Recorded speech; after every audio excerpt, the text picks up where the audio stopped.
Every major cyberpunk movie from the 70s explored. Welcome to some of the best cyberpunk movies of the 70s that sometimes get shadowed by commercial and critical heavy hitters like Clockwork Orange and Mad Max. But not today. The cyberpunk genre, at its heart, invokes caution from the grim future we are molding with our fast tech-tapping fingers. The rise of the darker dystopian sci-fi theme in movies in the 70s was a stark contrast to the 60s make love not war, the hippie era, which feels utopian in comparison. The 70s owe this phenomenon to an increase in environmental trends, the prolonged involvement of the US in the Vietnam War, and a prodigious movie called 2001: A Space Odyssey, which dropped towards the end of the 60s and got the ball rolling hard. The 70s movies may sometimes appear dated to the modern viewer,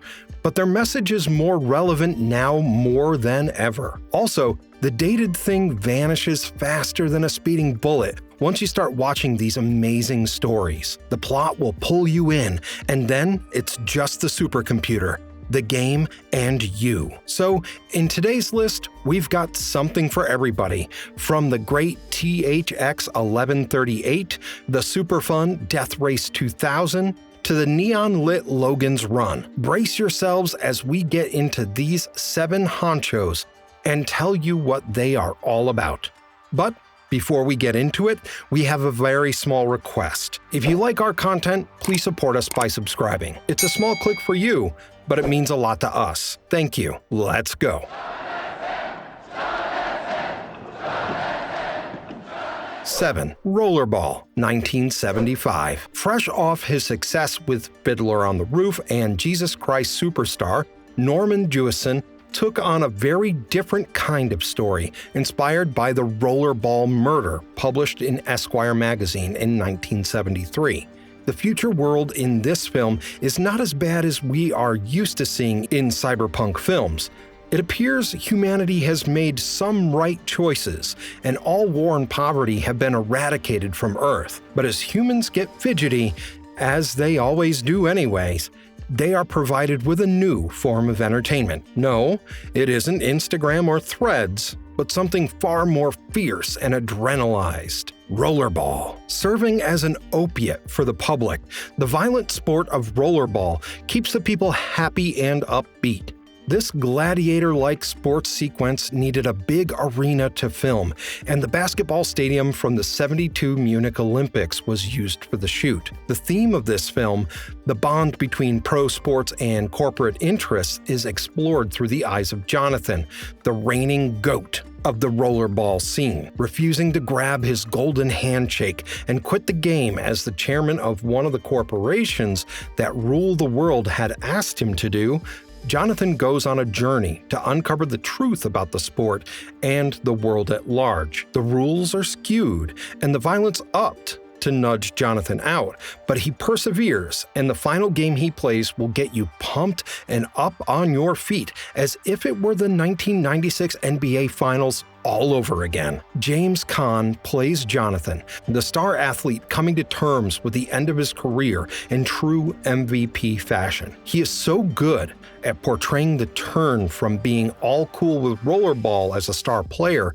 to undertaking a bold quest for survival when the sponsoring corporation wants to toast him. Because all the brown stains are okay from afar, but when the hot coffee falls on you, it burns, right? The sports angle this movie takes is such a fantastic setting for the corporate control theme, too. Sports movies always get us so invested in them, don't they? To the point when the hero wins, we are all like, hell yeah! Now, for number 6. We're going to have a week at the most fabulous resort in the world.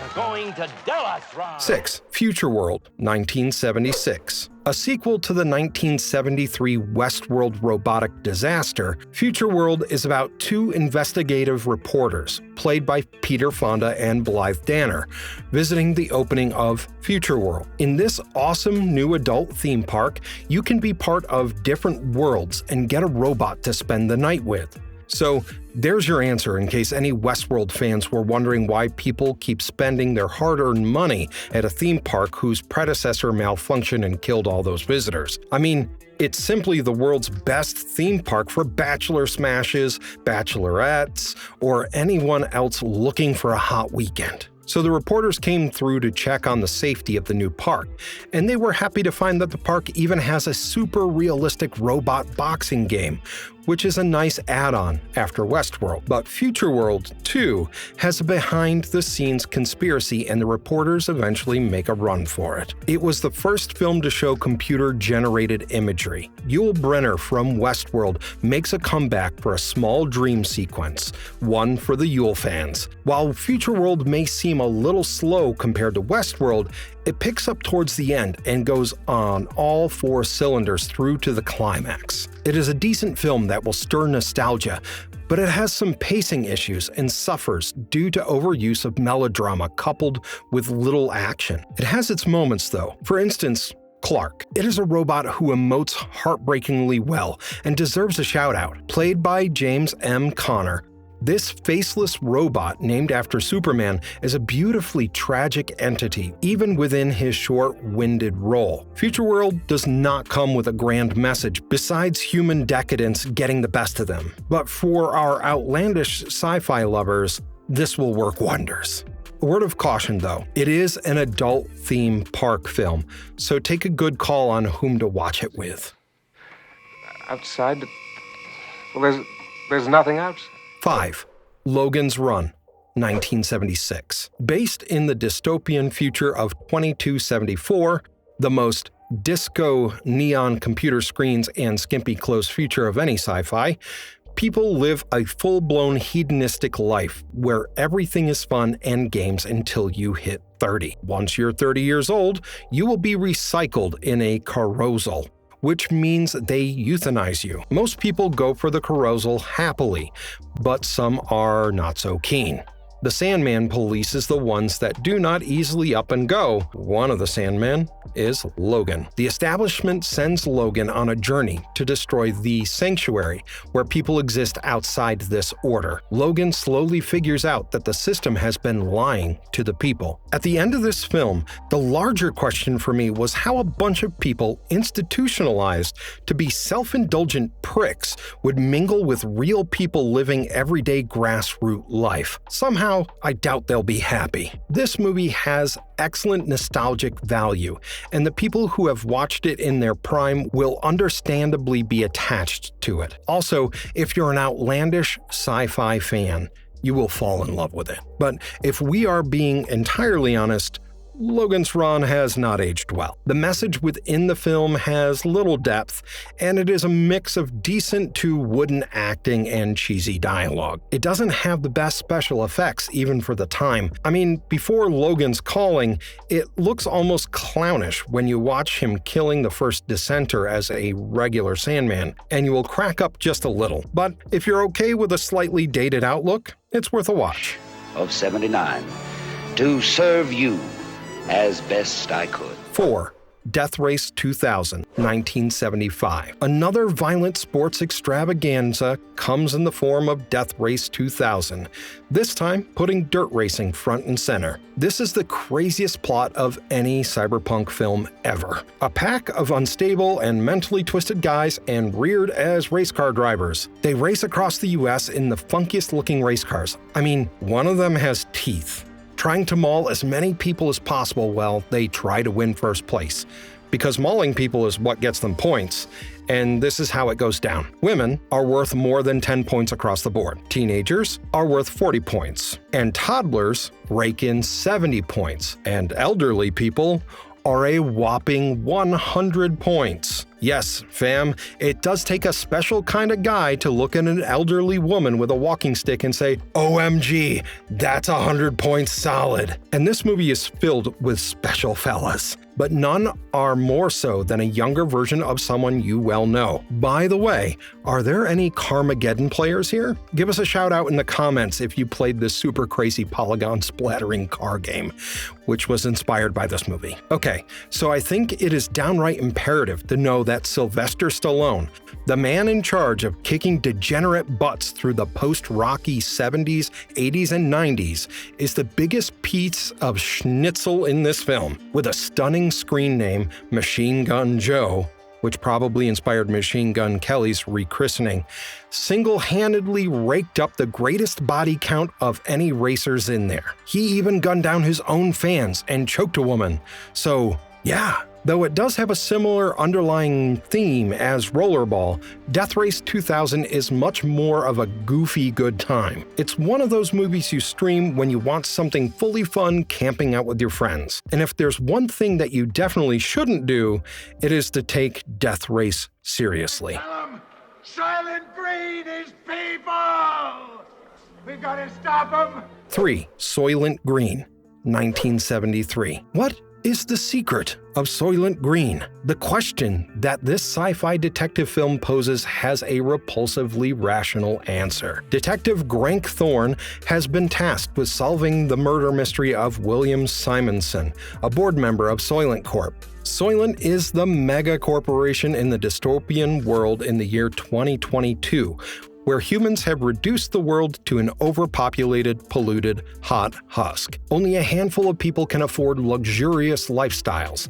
The rest must fight for basic resources. In his pursuit to solve this case, Thorne uncovers a much larger problem, the secret of the Soylent Green. The story will make you wonder at least once if your offspring's future will be like those starving hordes destined for body bags to be sold off and churned into food. Truly an effed up scenario in a literal dog-eat-dog world. Richard Fleischer's take on a dystopian future is rife with starvation, debauchery, and sadism, and feels like a yearning of sorts for the green pastures left far behind. Detective Thorne was played by Charlton Heston, and Edward G. Robinson played the human library, Soul, to perfection in what would sadly turn out to be his last role ever. Soylent Green is an unsettling film that compels us to think about the pits our race can plunge into if we do not change course. And our upcoming number 2 drives this point home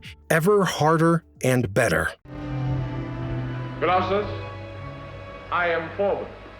2.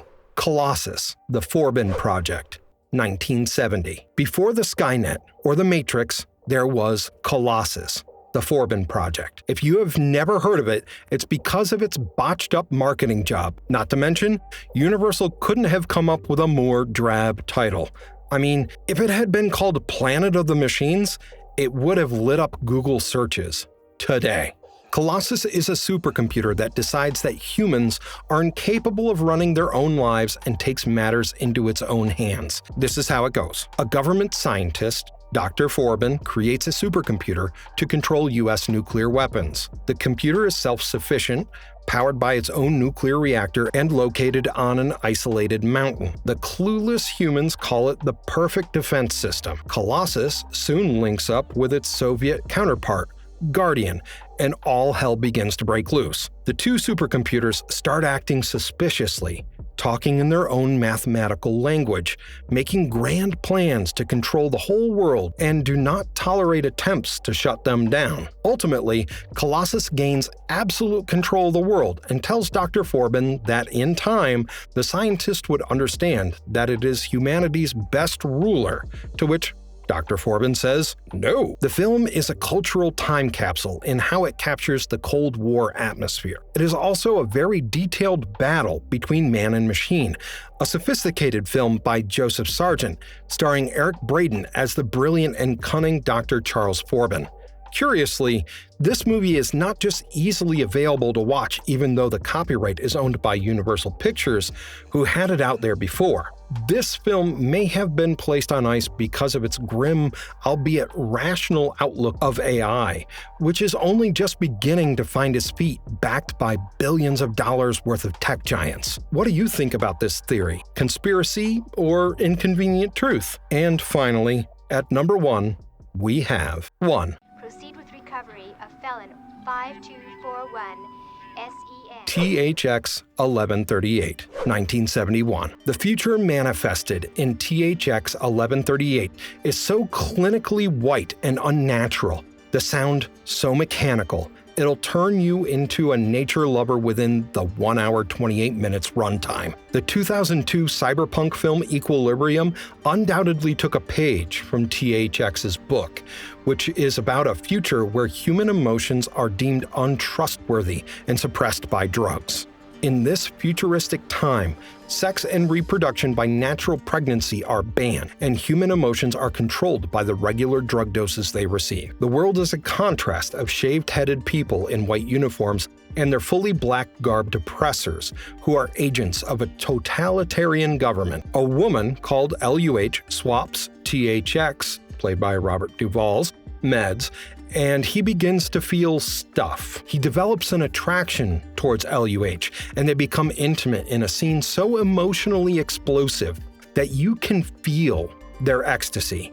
But shortly after the couple realizes the range of natural emotions the government has cut off from them, SEN, played by Donald Pleasance, discovers their deviance, and we come face to face with the unbending, harsh world where human expression and individuality are no longer welcome. Produced by the remarkable filmmaker Francis Ford Coppola and directed by George Lucas of Star Wars fame, THX 1138 leaves the audience jolted with its jarring visuals and abrasive sounds as if they were the ones on the run from tyranny. This film was Lucas's pet project, as it was a remake of his college project, Electronic Labyrinth, THX 1138 4EB. Of course, he had to shorten the name into something that sticks for the pro film. Marvelous verdict. 3 years before Coppola made Godfather, he said, "The world is filled with guys who said, well, I'm gonna make the money and then make the personal films." And somehow, they never got around to doing it. Ironically, this message was recorded by the director of THX 1138, George Lucas. In the 70s, cyberpunk scripts didn't always get the fattest bankroll, but those filmmakers who treaded the tough road were pioneers for how far the genre has come. In modern-day moviescape, cyberpunk themes are regularly used in mainstream films. Many movies play with the machine's takeover theme. Needless to say, there have been a mishap or two in the cyberpunk genre, but the ones that were able to legitimize these grim, apocalyptic subjects are so brilliant that they would possess your thoughts for days, leaving a genuine impact. That is what real art is all about, isn't it? That's all from us today. Make sure to drop your favorite cyberpunk flick in the comments below, and subscribe to us if you haven't already. Peace out.